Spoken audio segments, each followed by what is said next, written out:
Hi, Dan with 3D Auto Repair.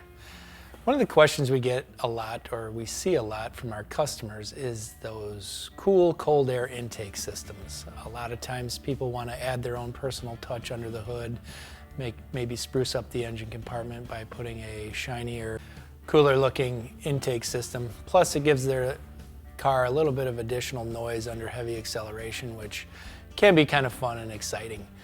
Problem is, sometimes we run into those cold air intakes that actually have a negative effect. In the example that I have here today is a 2004 Chevy Tahoe.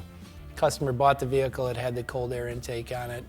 It was running and driving fine for a while, and then all of a sudden started developing some drivability issues where it didn't want to idle very well. It seemed like it had more hesitation under acceleration. The customer was starting to become unhappy with the way the vehicle was performing.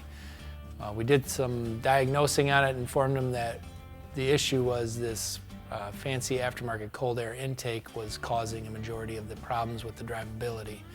Informed them that our opinion would be to replace it with the stock factory intake system to get the vehicle performing back the way it should.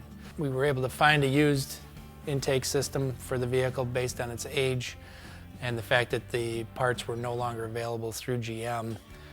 Put that on, drove the vehicle, and man, it made a world of difference on how the vehicle responded. The customer was super happy that they got their vehicle back the way it should be, back the way they were used to it driving before the issues started occurring. So if you're having some drivability issues with your vehicle, you're not really sure what could be causing it, please feel free to give us a call. We do offer free estimates. My name is Dan. We look forward to seeing you at the shop. And please share this video so other people out there like you can get this information.